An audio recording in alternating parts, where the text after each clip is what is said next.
우리가 이 열왕기하 12장 1절부터 16절까지의 말씀을 읽었는데, 오늘 이 말씀을 가지고 요아스의 성전수리라는 제목으로 말씀을 함께 나누도록 하겠습니다. 우리가 계속적으로 이 수요 예배를 통해서 왕들에 대한 이야기를 다루고 있는, 이스라엘의 왕들에 대한 이야기를 다루고 있는 열왕기하의 말씀을 우리가 함께 나누고 있습니다. 그런 가운데에서 우리가 지난 시간 어떠한 사람의 개혁에 관한 부분들을 함께 살펴보았습니까? 바로 여호야다의 개혁, 오늘 말씀에도 나와 있지만 대제사장이었던 여호야다의 개혁에 관한 부분들을 우리가 함께 살펴보았죠. 그래서 우리가 지난 시간의 말씀을 잠깐 되돌아보면, 여기 보십시오. 지난 시간에 주신 말씀을 잠깐 되돌아보면 이제 남유다의 왕이었던 아하시아가 결국 하나님의 심판, 아합의 가문을 향한 하나님의 심판 속에 죽음을 당하게 되자 결국 이 아하시아의 대를 이어 누가 그 왕의 자리에 오르게 되느냐? 그의 어머니였던 아달랴라는 여인이 왕의 자리에 오르게 됩니다. 그런데 이 여인은 참 잔인한 사람이죠. 왜 잔인한 사람이냐면 자신이 왕이 되기 위하여 자신의 아들이었던 아하시아의 모든 아들들을 다 자신의 손으로 죽이고, 그리고 자신이 왕이 됐던 여인이 바로 아달랴라는 여인인 것입니다. 이러한 가운데에서 이러한 아달랴의 잘못된 부분들을 보셨던 하나님께서 이제는 남유다의 회복을 위하여 새로운 왕을 준비하고 계셨는데, 그 왕을 세우기 위해서 하나님께서 사용하신 인물이 바로 누구냐면 우리가 지난 시간에 살펴보았던 대제사장이었던 여호야다라는 인물입니다. 그런 가운데서 이 여호야다가 어떻게 이 남유다 회복을 위하여 새로운 왕을 세우게 되느냐?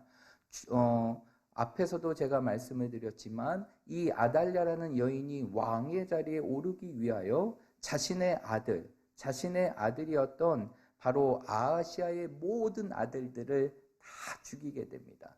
그런 가운데에서 이 여호야다가 자신의 아내와 함께 그 아달랴가 모든 자식의 자녀들을 죽여가는 그 현실의 삶 속에서 한 아들을 구원하게 됩니다. 그 아들이 바로 누구냐면 바로 우리가 오늘 말씀에 나와 있는 요아스라는 인물이죠. 그런 가운데에서 이 여호야다와 그의 아내가 이 요아스를 그 아달랴의 폭행 속에서 구원해내고, 그리고 그를 품고 그를 키우게 됩니다. 그런 가운데서 6년 동안을 이 여호야다가 그 요아스를 키우게 되고, 그리고 요아스가 제7년 태어난 지 7째 되던 해 이제 어떻게 이르냐? 이 요아스를 왕의 자리로 세우기 위한 놀라운 일을 행하게 됩니다. 그래서 우리가 지난 시간에 살펴보았던 것처럼 모든 왕궁과 성전을 이제 자신의 일에 동요하는 모든 군사들로 인하여 출입을 통제하고 아주 긴급하게 요아스에게 기름을 부어서 그를 이 남유다의 새로운 왕의 자리에 오르게 됩니다.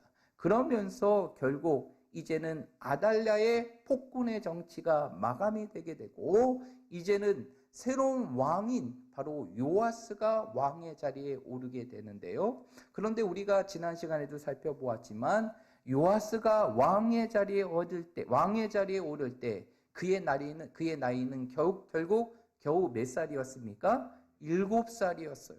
7살밖에 되지 않는 피똥이었던 것이죠. 그런 가운데에서 이러한 요아스가 하나님 보시기에 정직히 행할 수 있도록 그의 옆에서 요아스를 도왔던 인물이 있는데, 그 인물이 바로 무엇이냐?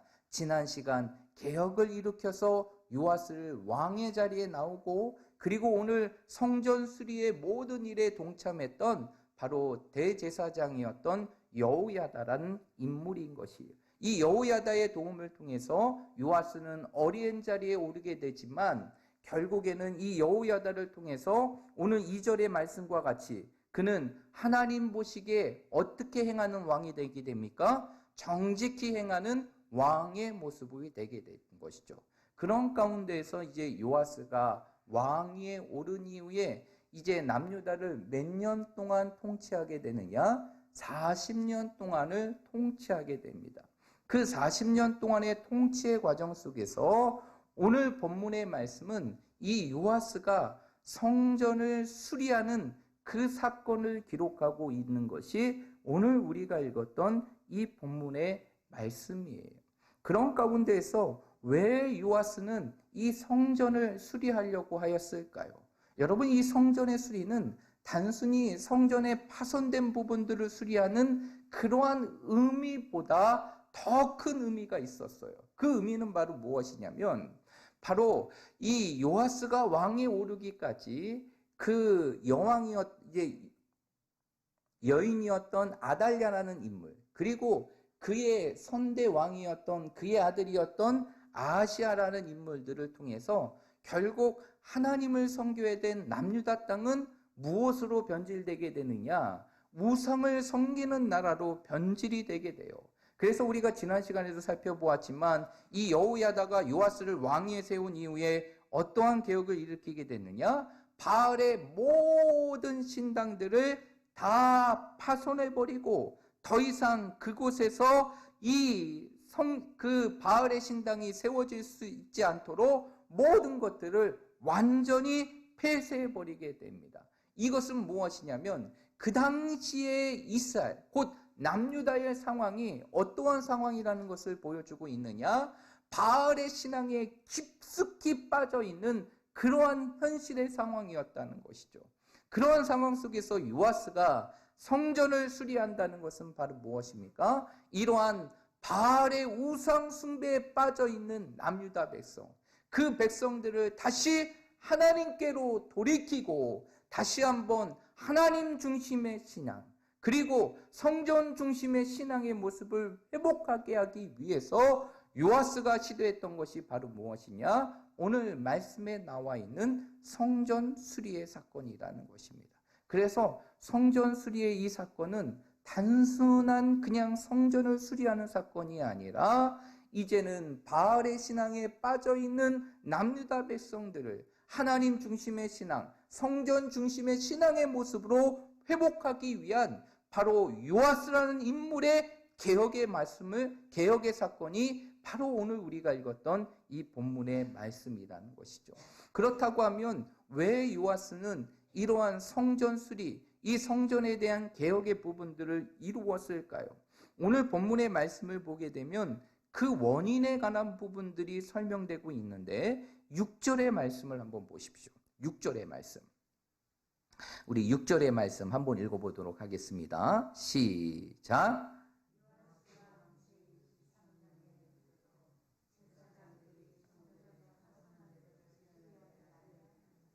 네, 오늘 6절의 말씀에 보면 어떠한 내용이 기록하고 있느냐? 이제 요아스가 7살의 나이에 왕위에 오르게 되죠. 그리고 왕위에 오른 이후에 남유다를 40년 동안 통치하게 됩니다. 그런 가운데서 요아스가 왕위에 오른 지 23년째 되던 해에 이제 어떠한 일을 벌이게 되느냐? 이제 성전의 모든 부분들을 담당하는 사람이 누구입니까? 누구죠? 성전의 모든 부분들을 담당하는 사람들이 누구예요? 성전의 일을 위해서 하나님께서 세우신 자들이 누구입니까? 제사장들이죠. 그 제사장들에게 뭐라고 얘기하느냐? 이제는 성전을 수리해라 라고 명령을 하였다는 것이죠. 왕의 명령이었습니다. 그럼에도 불구하고 이 제사장들이 어떻게 하느냐? 이 성전에 관한 부분들을 행하였습니까? 안 하였습니까? 안 하게 되는 것이에요. 이 제사장들이 성전을 통하여 얻어오는 모든 예물, 그 헌금들을 관리하고 그 관리한 돈을 통하여서 이제 하나님의 성전을 관리하고 수리해야 되는 임무가 제사장에게 있음에도 불구하고 왕이 그것을 명령했음에도 불구하고 그 제사장들이 그 일들을 행하지 않는 것이죠. 그런 가운데에서 어떻게 하느냐? 이 요아스가 이제는 성전으로 들어오는 모든 돈들이 이제는 다른 데로 사용되고 오용되지 않도록 하기 위하여 이제는 어떻게 하느냐? 이 성전에 들어오는 모든 헌금, 모든 예물에 관한 부분들을 관리하는 자들을 다시 만들게 되고 그것을 통해서 성전을 수리하게 되는 그 과정을 새롭게 세우게 됩니다. 그 부분들이 오늘 본문의 말씀에 기록되고 있는데 먼저 우리가 그 부분들을 보기 전에 몇 절의 부분들을 우리가 함께 살펴보아야 되느냐? 4절의 말씀을 우리가 한번 살펴보아야 돼요. 여러분 4절의 말씀에 보면 그 당시에 성전에 들어왔던 예물, 곧 헌금들이 어떠한 것이 있는지를 소개하고 있는 것이 4절의 말씀입니다. 그런데 4절의 말씀에 보면 거기에는 세 가지의 예물, 곧 헌금에 관한 부분들이 소개되고 있어요.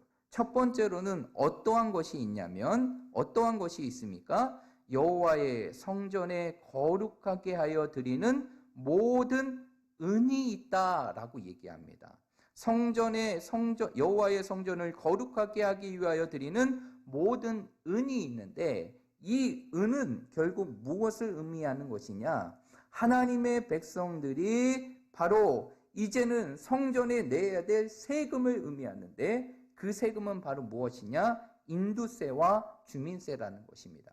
여러분 우리가 성경의 말씀을 보게 되면 뭐가 있게 되냐면 이제 그 인구조사하는 부분들이 있죠. 인구조사. 그래서 대부분 성년의 나이인 20세를 기준으로 해서 이 인구조사를 펼치게 됩니다. 그리고 20세를 기준으로 인구조사를 펼친 이후에 이제 대부분 성경들이 하는 게 무엇이냐, 무엇을 교육하고 있느냐, 거기에 대한 세금에 관한 부분들을 표현해주고 있다는 것이죠. 그래서 이제 이스라엘 백성들에게는 만 20세가 되게 되면 이제 하나님의 성전 앞에 세금을 드려야 되는 세금이 있었는데 그 세금이 바로 무엇이냐면 인두세와 주민세라는 것이죠. 그래서 오늘 4절의 첫 번째 나와 있는 여호와의 성전에 거룩하게 하여 드리는 은, 이것은 바로 인두세와 주민세, 바로 만 20세가 되면 하나님 앞에 성전에 드려야 될 세금을 의미하는 것입니다. 그다음에 그 이후의 말씀에 보면 또 다른 예물에 관한 부분들이 설명되고 있는데 그것이 바로 무엇이냐면 그 이후의 말씀에 보면 사람이 통용하는 은이나 각 사람의 몸값으로 드리는 은이나라고 얘기합니다. 각 사람의 몸값으로 드리는 은이 있다라고 얘기해요. 여기서 각 사람이 자신의 몸값으로 드리는 것은 무엇을 의미하는 것이냐? 한마디로 이겁니다. 여러분 서원이라는 것을 알고 계시죠? 예, 서원이라는 거. 서원이라는 것을 알고 계시는데 그 서원을 할 때는 하나님 앞에 서원할 때는 그냥 하나님 내가 앞으로 이렇게 하겠습니다. 이렇게 말로 하고 서원이 끝나는 것이 아니라 그 서원을 할 때는 하나님께 무엇을 드려야 됩니까? 제물을 드리고 제물을 통해서 제사를 드려야 되는 거예요. 그게 바로 서원제라는 것입니다. 그래서 하나님 앞에 서원할 때는 이 분명한 서원제를 드리게 되는데 중요한 것은 무엇이냐면 하나님 앞에 서원하는 사람들이 하나님 앞에 제물 대신 돈으로 드리는 것이 바로 무엇이냐면 바로 여기 4절에서 말하고 있는 각 사람의 몸값으로 드리는 은을 말하는 것이에요. 그리고 이제 마지막 한 가지가 있습니다. 마지막 한 가지가 바로 무엇이냐면 그 이후의 말씀에 보면 자원하여 여호와의 성전에 드리는 모든 은이 있다라고 얘기해요. 이것은 바로 무엇일까요? 말 그대로 자원하는 것이에요. 어떠한 의무가 아닙니다. 앞에 두고는 반드시 해야 될 의무에 대한 것이라고 하면 마지막 세 번째, 이 은은 바로 무엇을 관하는 것이냐면 내가 하나님께 드리고 싶을 때 의무적인 것이 아니라 자발적으로 드리는 그 헌물, 곧 예물에 관한 부분들을 소개하고 있었다는 것입니다. 그런 가운데에서 그 당시에 성전에 드렸던 예물들이 이러한 것들이 있었다는 것이에요. 근데 이러한 것들을 다 관리했던 사람이 누구입니까? 제사장이에요. 제사장들이 그 성전으로 들어오는 모든 예물들을 다 관리하고 그것을 계수하고 그것을 통하여서 성전의 보수뿐만 아니라 모든 관리의 부분들을 책임지는 것이 제사장이었음에도 불구하고 오늘 5절의 말씀에 보였지만 이러한 것들을 가지고 수리하고 그리고 수선하고 이 부분들을 고쳐야 함에도 불구하고 제사장들이 그 일들을 행하지 않았다는 것이, 여기에는 결국에는 제사장들이 자신의 직무에 관한 부분들을 온전히 수행하지 않았던 그러한 잘못들이 더해져 있고, 더욱이 어떠한 부분들까지 있게 되느냐, 성전에 들어오는 예물에 관한 부분들을 하나님 앞에 온전하게 사용해야 함에도 불구하고 그것을 사용하지 못하고 그것들을 잘못된 부분으로 사용하게 되는 부분들이 오늘 말씀을 통해서 우리가 유추할 수 있다는 것이죠. 그러니까 이러한 부분들이 반복이 되니까 왕의 명령에도 불구하고 성전의 수리가 이루어집니까? 안 이루어집니까? 안 이루어져요. 일단은 돈을 관리하는 제사장들이 움직이지 않으니까 왕이 아무리 말해도 그 부분들이 이루어지지 않는 것이죠. 그런 가운데에서 요아스가 이러한 모든 과정들을 완전히 새롭게 바꾸게 됩니다. 그 부분들이 이제 어디서부터 나오게 되느냐? 이제 7절 이하의 말씀으로부터 나타나게 돼요.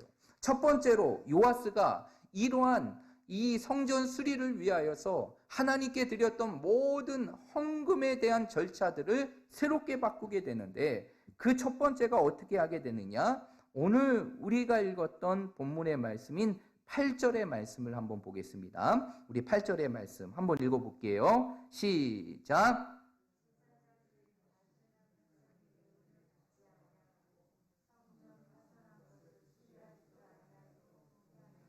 네, 8절의 말씀에 보니까 어떻게 하느냐? 이제는 모든 성전으로부터 들어오는 예물을 받고 관리했던 사람이 바로 제사장인데, 이 제사장들에게 뭐라고 얘기하느냐? 모든 은을 뭐하지 말라? 받지도 말라. 그리고 너희들이 이 성전을 파손한 부분들을 수리하는 일도 하지 않기로 그 제사장들이 왕께 뭐하게 됩니까? 동의하게 돼요. 동의하게 됩니다. 그런 가운데에서 이제 이 요아스가 어떻게 하느냐? 하나님께 드려지는 그 성전을 통해서 드려지는 예물들을 어떻게 관리하게 하느냐? 오늘 9절의 말씀에 보니까 어떻게 하느냐? 헌금함을 만들게 됩니다. 9절의 말씀에 보니까 이제는 제사장들이 모든 것들을 받았던 것들을 제사장들이 받는 것이 아니라 하나님께 드릴 연보계와 같은 헌금함을 만들어 놓은 거죠. 그래서 하나님 앞에 성전에 드려야 될 것들을 백성들로 하여금 그 헌금함에 넣게 합니다. 그리고 그 일들을 누가 지키게 하느냐? 제사장 몇 명이 성전의 입구에서 그것을 지키게 하는 것이죠. 그리고 세 번째 어떻게 하게 되느냐? 오늘 10절의 말씀에 보니까 그 모든 헌금함에 담겨진 그 모든 예물들을 누가 수거하게 가게 하느냐? 오늘 10절의 말씀에 보니까 두 사람이 그것을 수거하게 합니다. 수거하게 해요. 10절의 말씀에 보면 거기에는 두 사람이 나와 있는데 그 두 사람이 바로 누구입니까? 왕의 서기와 누구입니까? 대제사장이에요. 여러분, 왕의 서기는 어떠한 사람입니까? 한마디로 왕의 옆에서 모든 일들을 다 하는 비서와 같은 역할을 감당했던 사람이 서기이고, 그리고 왕이 했던 모든 내용들을 기록한 사람이 서기예요.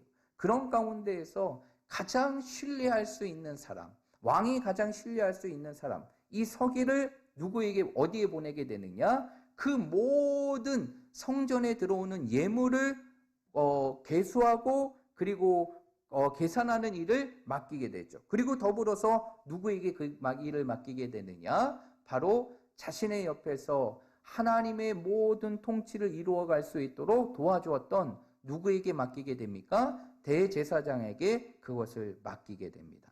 그리고 이러한 이 왕의 서기와 대제사장들이 이제 그 헌금함에 있는 모든 헌금들을 다 계산하고 봉헌하여서 결국 그것을 누구에게 주게 됩니까? 실제적으로 그 일을 할 수 있는 자에게 그것을 주게 되고, 그것을 맡은 자는 이제는 성전을 수리할 수 있는 실제적인 사람, 목수와 건축하는 자들에게 그것을 줌을 통하여서 이제 어떠한 일을 벌이게 되느냐, 이제 그동안 성전의 수리가 이루어지지 않는 상황 속에서 모든 성전의 수리를 이루어가고 그것을 통해서 다시 한번 이 남유다가 모든 우상에 빠져있는 현실의 삶 속에서 다시 하나님 중심의 신앙, 그리고 성전 중심의 신앙의 모습으로 회복할 수 있는 그 발판을 제공하는 것이 바로 오늘 요아스의 성전 수리의 사건이라는 것입니다.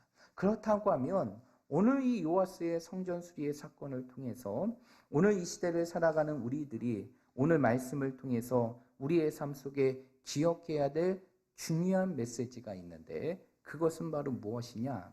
이 땅에 하나님의 일을 위하여 선택받고 세워진 우리 모든 성도들은 하나님의 일을 감당하는 가운데 가장 중요한 한 가지가 있는데, 그것은 바로 무엇이냐? 하나님 앞에 어떠한 모습을 갖춰야 되느냐? 정직함을 갖춰야 한다는 것이. 여러분, 하나님의 일을 위해서 가장 필요한 것은 어떠한 능력, 자질, 중요합니다. 하나님께서 우리에게 허락하신 그 은사를 통해서 우리가 발휘할 수 있는 자질과 능력 중요합니다. 그러나 아무리 외적인 능력들을 완벽하게 갖추었다 할지라도 하나님께서 정말 원하는 한 가지가 있는데, 그것은 바로 무엇이냐? 하나님 앞에 어떠한 모습을 갖추는 것이냐? 정직한 모습을 갖추는 것이에요. 그래서 하나님의 교회의 직분자로서, 그리고 하나님의 일을 행하는 모든 자들이 정말 마음속에 갖추어야 될 중요한 기준 중에 기준은 바로 무엇이냐? 하나님 앞에 정직하다는 것입니다. 우리 사랑하는 모든 성도들이 이 땅의 삶 속에서 이러한 하나님이 주시는 그 정직함을 가지고 남은 인생도 하나님 앞에 더욱더 우리 자신을 드리고 하나님 앞에 헌신할 수 있는 우리 모든 성도들이 되시기를 간절히 축복합니다. 그런데 오늘 본문의 말씀 속에 왜 이 부분들이 우리의 삶 속에 다가오는 말씀이 되느냐? 여러분, 오늘 결국에는 왕의 명령에도 불구하고 이 성전의 수리가 제대로 되지 않았던 이유는 결국 누가 움직이지 않았기 때문입니까? 제사장들이 움직이지 않았어요. 자신들이 해야 될 직무에 관한 부분들, 그리고 왕의 명령을 따라야 될 이 제사장들이 온전히 움직이지 않았다는 것이. 그런데 오늘 본문의 말씀에 보면 아무리 오늘 본문의 말씀을 뒤져보아도 왜 제사장들이 이 성전의 수리를 행하지 않았는지 거기에 대한 이유가 나와 있습니까? 나와 있지 않습니까? 나와 있지 않아요. 아마 나와 있다라고 보시는 분들은 집에 가서 다시 한번 말씀을 자세하게 살펴보아야 될 것이. 그래서 오늘 5절의 말씀에 보면 그들이 수리해야 함에도 불구하고 6절의 말씀에 보면 수리하지 않았다라고 했지, 결국에는 그들이 왜 수리하지 않았는지에 관한 부분들이 여기에는 나와 있지 않다는 것이에요. 그러나 우리가 이 부분들을 통해서 확인하고 유추할 수 있는 것은 있어요. 그것은 바로 무엇이냐? 왜 이들이 이러한 성전의 수리에 관한 부분들을 행하지 않았느냐? 그것은 두 가지 이유입니다. 첫 번째, 왕에 대한 온전한 권위를 순종하고 따르지 않으려고 하는 모습이 있기 때문에. 그리고 두 번째로는 바로 무엇입니까? 자신들이 하나님의 일을 하는 자로서 자신들이 행해야 될 그러한 부분들에서 정직해야 함에도 불구하고 그러한 하나님께 드리는 돌들을, 하나님께 드리는 예물들을 그들이 잘못된 것으로 오용하고 사용했기 때문이라는 것이에요. 결국에는 이것을 통해서 우리가 확인할 수 있었던 것은 무엇이냐면, 결국에는 이 제사장들이 움직이지 않았던 결정적인 이유, 그 이유는 바로 무엇이냐? 결국 그들이 하나님 앞에 하나님의 일을 감당하는 자로서 어떠한 모습을 갖추지 못하였기 때문이냐? 정직한 모습을 갖추지 못하였기 때문이에요. 오늘 말씀에는 분명하게 나오지 않았지만 그러한 부분들을 우리는 유추하고 확인해 볼 수 있는 것이죠. 결국 제사장들의 잘못된 타락과 부패함들이 결국에는 하나님의 것을 자신의 것으로 임의적으로 사용하는 그런 오용의 부분들이 그 시점 가운데 있었기 때문에 결국 하나님께서 주시는 것들을 통하여 하나님의 성전을 수리하지 못하는 부분들이 그 당시에 있었다는 것을 우리가 유추할 수 있었다는 것이에요. 그러면 결국 이러한 제사장들의 부도덕함과 타락함 그리고 부패함 때문에 하나님의 일들이 이루어지지 않았다는 것이죠. 그러면 결국 오늘 이 시대를 살아가는 우리들이 우리의 삶 속에서 하나님의 일을 위하여 반드시 갖춰야 될 것은 바로 무엇이냐? 하나님 앞에 뭐 하는 모습입니까? 정직한 모습이에요. 하나님의 일을 하는 자로서 우리의 삶 속에 반드시 갖춰야 될 것은 다른 것이 아니라 정직이라는 사실을 믿으시길 바랍니다.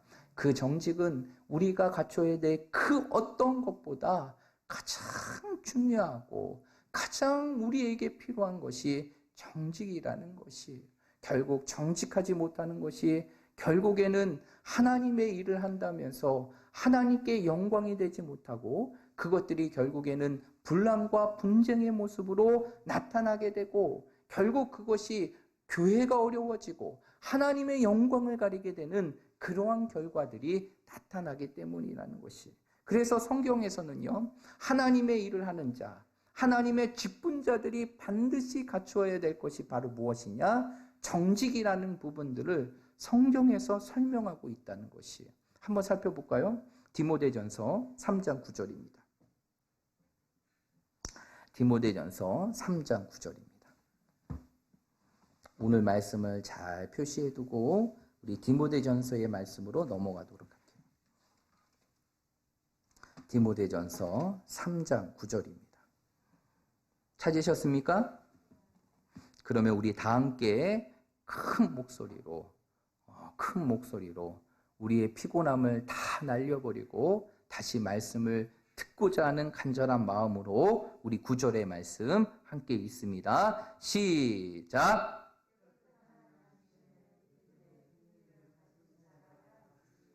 네, 오늘 9절의 말씀에 보면 오늘 이 디모데전서 3장은 어떤 내용을 설명하고 있느냐?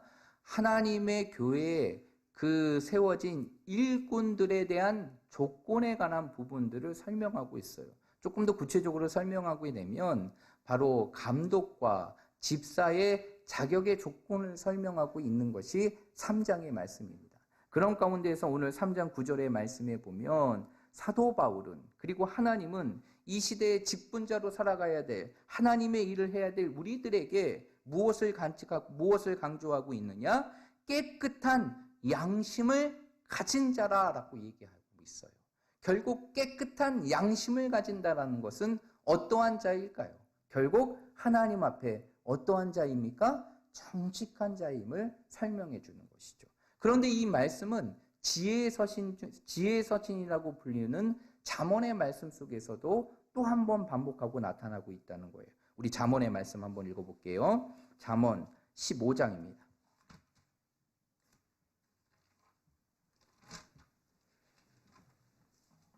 잠언 15장 7절부터 9절까지의 말씀.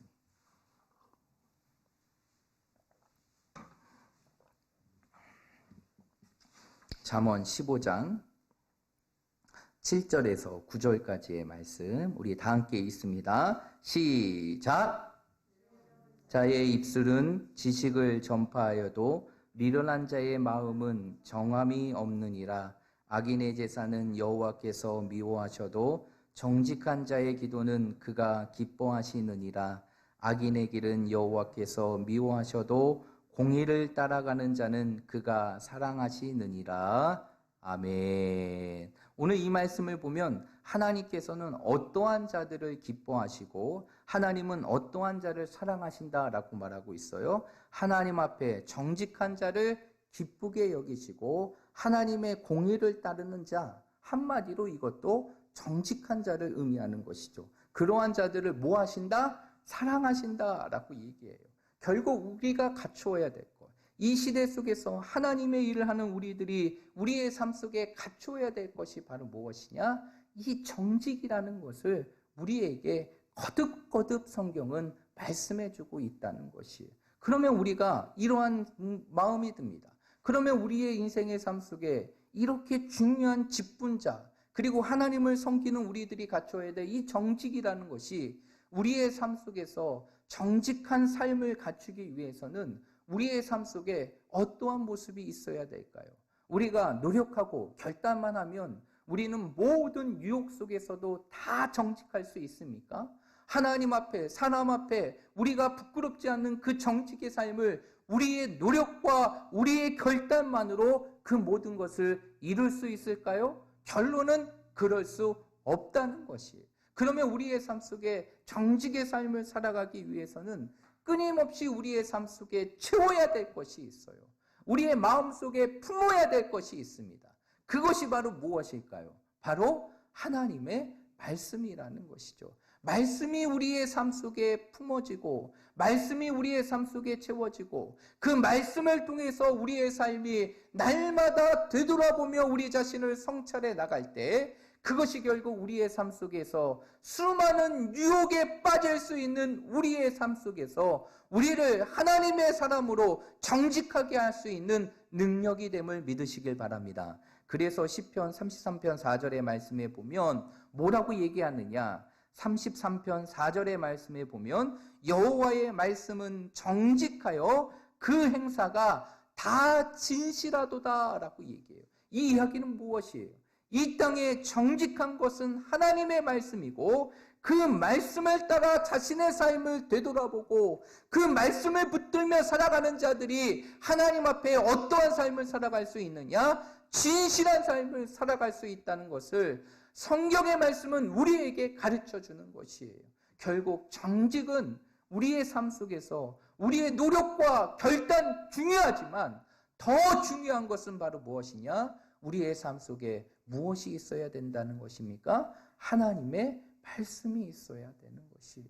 그 말씀이 날마다 살아있어서 활력이 있어서 우리의 모든 마음을 감찰하고 우리의 모든 것을 새롭게 하는 그 말씀의 능력이 우리의 삶 속에 있을 때 우리는 때로는 우리의 삶 속에 다가올 수 있는 그 유혹의 성격 속에서도 하나님이 주시는 그 정직함을 지킬 수 있다는 것이에요. 여러분, 우리가 잘 알고 있는 그 요셉 보십시오. 요셉이 이제 애굽으로 팔려가서 보디발의 집의 모든 것을 감당하는 총무의 자리에 오르게 되잖아요. 그랬을 때 결국 그에게 엄청난 유혹이 찾아오게 됩니다. 엄청난 유혹이 찾아오게 돼요. 그것은 바로 무엇이냐면 자신의 주인의 아내가 자신과 동침을 요구하는 것이에요. 여러분, 이것은 그냥 한 번의 인조의 사건이 아니에요. 그것을 통해서 요셉이 그 집안의 모든 것을 가질 수 있는 그러한 기회가 요셉에게 주었다는 것이죠. 그러나 요셉은 어떻게 합니까? 그러한 현실의 유혹 속에서도 흔들리지 않고 그가 그 모든 유혹을 뿌리치고 하나님 앞에 정직할 수 있었던 것은 결국 그가 누가 함께하는 삶을 살았기 때문입니까? 하나님과 함께하는 삶을 살았다는 것이고 하나님과 함께하는 삶을 살았다는 것은 그의 인생의 삶 속에서 무엇이 함께하는 삶을 살았다는 것입니까? 하나님의 말씀이 함께하는 삶을 살았기 때문이라는 것이 우리의 삶 속에 정말 말씀이 살아있다면 정말 우리의 삶 속에 말씀이 살아있으면 그것이 결국 우리로 하여금 모든 유혹 속에서도 하나님 앞에 우리 자신을 정직히 행할 수 있는 능력이 됨을 믿으시길 바랍니다. 그러므로 우리 사랑하는 모든 성도들이 오늘 이 말씀을 정말 우리의 삶 속에 꼭 기억하시고 정말 내가 하나님의 교회의 직분자로 살아가고 이 땅에 하나님의 사람으로 살아가는 과정 속에서 우리의 삶 속에 어떻게 다가올지 모르는 그 수많은 유혹 속에서 우리가 하나님 앞에 지켜야 될 그 정직의 삶을 지킬 수 있는 것은 오직 내 삶에 하나님의 말씀이 살아있고 그 말씀이 늘 내 인생의 삶을 주도하고 내 삶을 모든 것을 인도하는 삶을 살아갈 때 정직의 삶이 이루어질 수 있음을 여러분의 삶 속에 기억하시면서 우리 사랑하는 모든 성도들이 날마다 하나님이 주시는 그 정직한 마음을 이 세상 속에 잃지 않고 그 정직함을 지키며 이 땅을 살아갈 수 있는 믿음의 성도들이 되시기를 주님의 이름으로 축복드립니다. 우리 마지막으로 말씀 한 구절 읽고 마칠게요. 시편 84편입니다.